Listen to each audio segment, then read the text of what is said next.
replacement Bajaj Just 79वां स्वाधीनता दिवस समारोह। भारत का तिरंगा शान से लहरा रहा है और तिरंगे के लहराते ही आसमान की ओर निगाहें जाती हैं। इस वर्ष स्वाधीनता दिवस समारोह को अनोखा कलेवर प्रदान कर रहे हैं भारतीय वायुसेना के 2 Mi-17 हेलीकॉप्टर्स, एक राष्ट्रीय ध्वज लिए हुए आपके स्क्रीन पर फूलों की वर्षा करता हुआ, और दूसरा ऑपरेशन सिंदूर को दर्शाने वाला ध्वज लिए हुए। इन हेलीकॉप्टर्स की कमान संभाल रहे हैं विंग कमांडर विनय पूनिया और wing commander Aditya Jaiswal.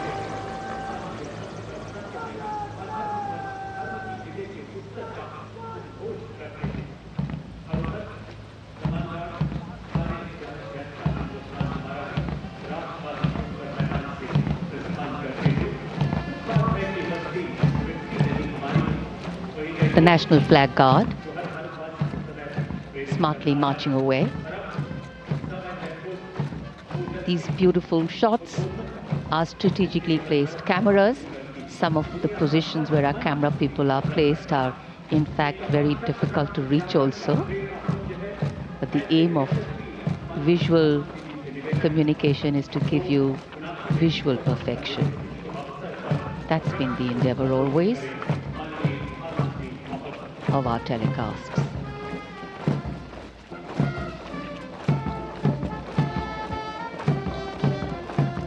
National flag guard के जवान सुनहरी संगीतमय धुन पर अनुशासित ढंग से ज्ञानपथ के सामने से प्रस्थान कर रहे हैं और उत्कंठा से प्रतीक्षा माननीय प्रधानमंत्री महोदय के उद्बोधन की।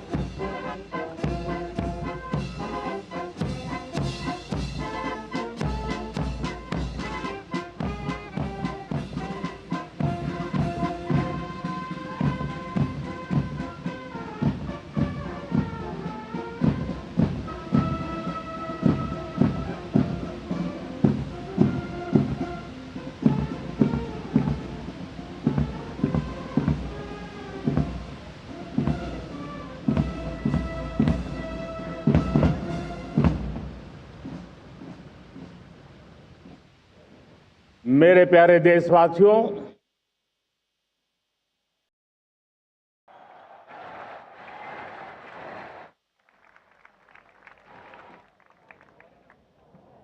आजादी का ये महापर्व 140 करोड़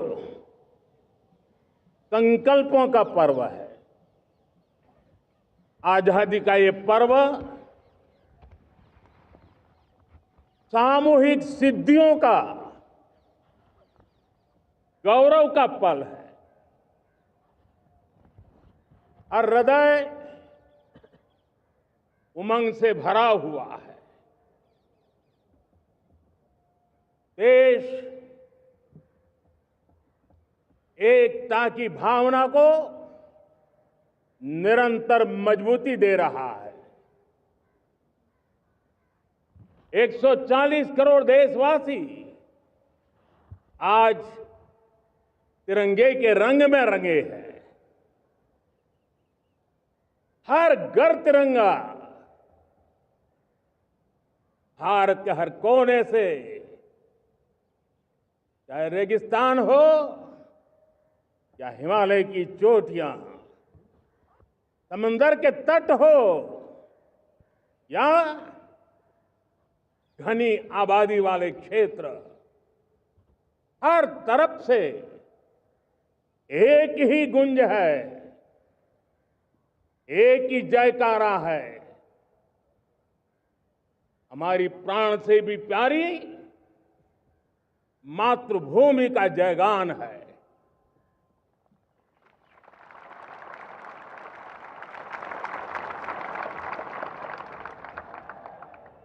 मेरे प्यारे देशवासियों,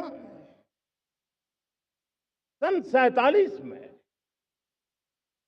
अनंत संभावनाओं के साथ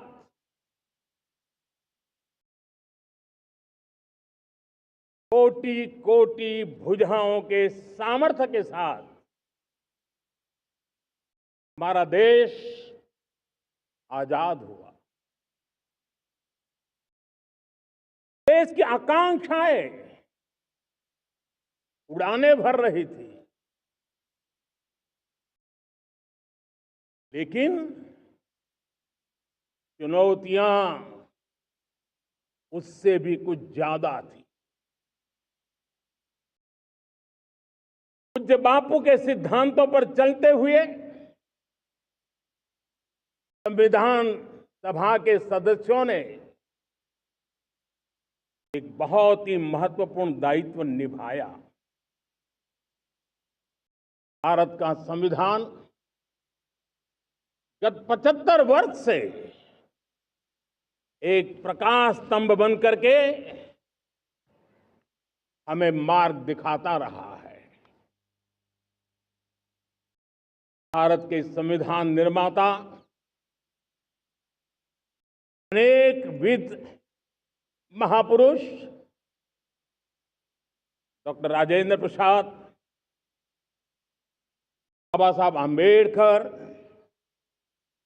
पंडित नेहरू, सरदार वल्लभ भाई पटेल, डॉक्टर सर्वपल्ली राधाकृष्णन जी, इतना ही नहीं, हमारी नारी शक्ति का भी योगदान कम नहीं था। हंसा मेहता जी, दाक्षायणी, वेलायुधन जैसी विदुषियों ने भी भारत के संविधान को सशक्त करने में अपनी भूमिका निभाई थी। आज लाल किले की प्राचीर से देश का मार्गदर्शन करने वाले, देश को दिशा देने वाला संविधान के निर्माताओं को आदरपूर्वक नमन करता हूं।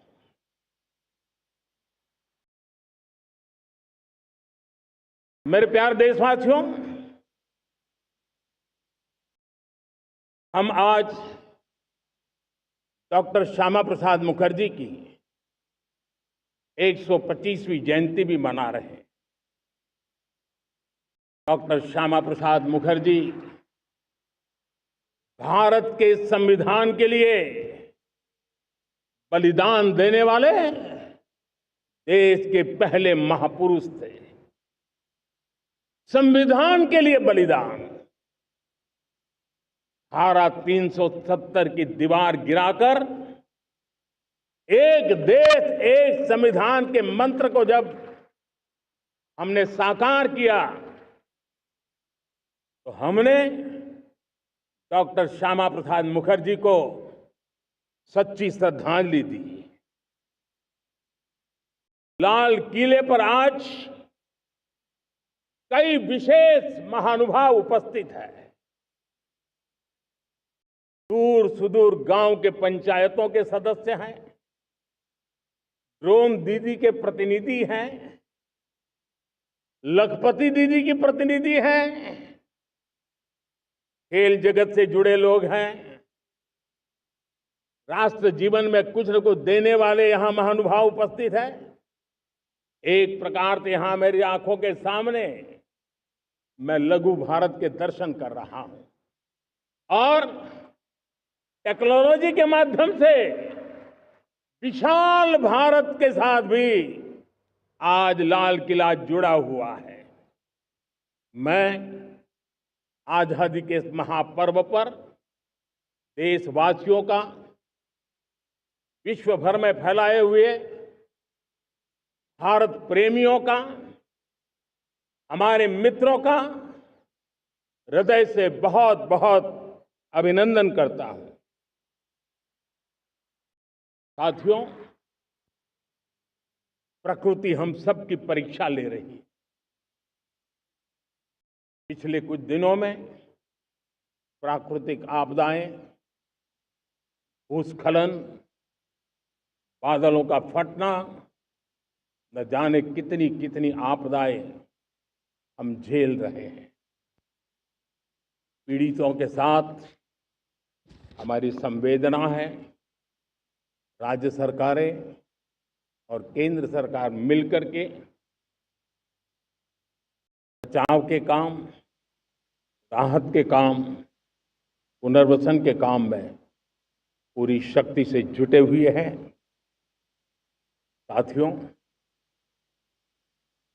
आज 15 अगस्त का एक विशेष महत्व भी मैं देख रहा। मुझे बहुत गर्व हो रहा है। आज मुझे लाल किले की प्राचीर से ऑपरेशन सिंदूर के वीर जाबाजों को सैल्यूट करने का अवसर मिला है।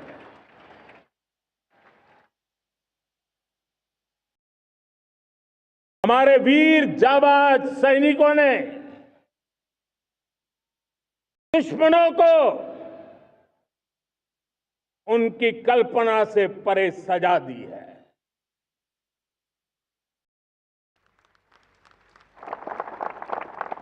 22 अप्रैल को पहलगाम में सीमा पार से आतंकियों ने आकर के इस प्रकार का कत्लेआम किया। धर्म पूछ करके लोगों को मारा गया। पति के सामने पति को गोलियां दी। बच्चों के सामने अपने पिता को मौत के घाट उतार दिया गया। पूरा हिंदुस्तान आक्रोश से भरा हुआ था। पूरा विश्व भी इस प्रकार से संहार से चौंक गया था। मेरे प्यारे देशवासियों, ऑपरेशन सिंदूर उसी आक्रोश की अभिव्यक्ति है।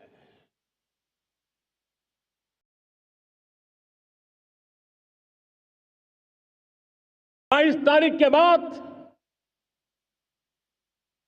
हमने हमारे सेना को खुली छूट दे दी। रणनीति वो तय करे, लक्ष्य वो तय करे, समय भी वो चुने, और हमारी सेना ने वो करके दिखाया जो कई दशकों तक कभी हुआ नहीं था। सैकड़ों किलोमीटर दुश्मन की धरती पर घुस करके आतंकी हेडक्वार्टर्स को मिट्टी में मिला दिया। आतंकी इमारतों को खंडहर बना दिया।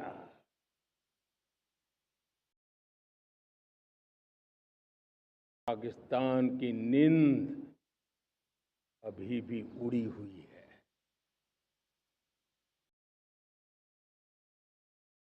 पाकिस्तान में हुई तबाही इतनी बड़ी है कि रोज नए नए खुलासे हो रहे हैं, नई नई जानकारियां आ रही हैं। मेरे प्यारे देशवासियों, हमारा देश कई दशकों से आतंक को झेलता आया हुआ है। देश के सीने को छलनी कर दिया गया है। अब हमने एक न्यू नॉर्मल प्रस्थापित किया। आतंक को और आतंकी को पालने पोसने वालों को, आतंकियों को ताकत देने वालों को अब हम अलग अलग नहीं मानेंगे।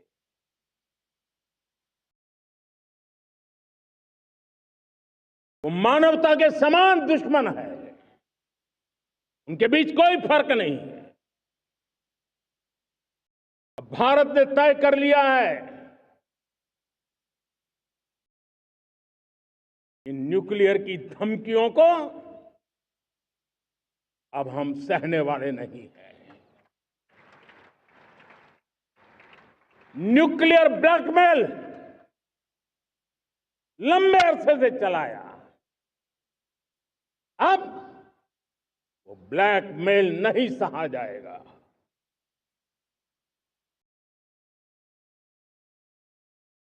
आगे भी अगर दुश्मनों ने ये कोशिश जारी रखी, हमारी सेना तय करेगी, सेना की शर्तों पर, सेना जो समय निर्धारित करे उस समय पर, सेना जो तौर तरीके तय करे उस तौर तरीके से, सेना जो लक्ष्य तय करे उस लक्ष्य को अब हम अमल में ला करके रहने वाले हैं। हम मुंह तोड़ जवाब देंगे। मेरे प्यारे देशवासियों, भारत ने तय कर लिया है, खून और पानी एक साथ नहीं बहेंगे।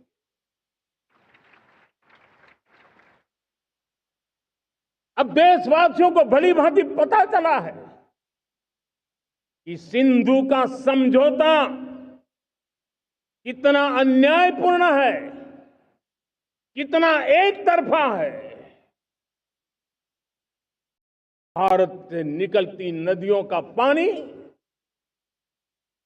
दुश्मनों के खेत को सींच रहा है और मेरे देश के किसान, मेरे देश की धरती पानी के बिना प्यासी है।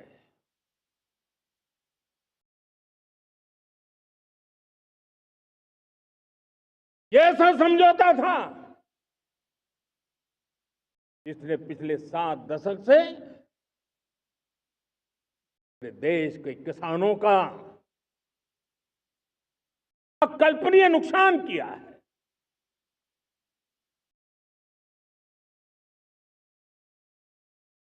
अब हिंदुस्तान के हक का जो पानी है उस पर अधिकार सिर्फ और सिर्फ हिंदुस्तान का है, हिंदुस्तान के किसानों का है। भारत कतई सिंधु समझौते को, उस स्वरूप को दशकों तक सहा है, उस स्वरूप को आगे नहीं सहा जाएगा। किसान हित में, राष्ट्र हित में ये समझौता हमें मंजूर नहीं है। मेरे प्यारे देशवासियों, आजादी के लिए असंख्य लोगों ने बलिदान दी, अपनी जवानी खपा दी, जेलों में जिंदगी गुजारी है, फांसी के तख्त पर लटके हैं, कुछ लेने पाने बनने के लिए नहीं, मां भारती के स्वाभिमान के लिए, कोटि कोटि जनों की आजादी के लिए, गुलामी की जंजीरों को तोड़ने के लिए। और मन में एक ही भाव था, स्वाभिमान। साथियों, गुलामी ने हमें निर्धन बना दिया, गुलामी ने हमें निर्भर भी बना दिया, औरों पर हमारी निर्भरता बढ़ती गई। हम सब जानते हैं, आजादी के बाद कोटि कोटि जनों के पेट भरना बड़ी चुनौती थी। लेकिन यही मेरे देश के किसान हैं जिन्होंने खून पसीना एक करके देश के अन्न के भंडार भर दिए।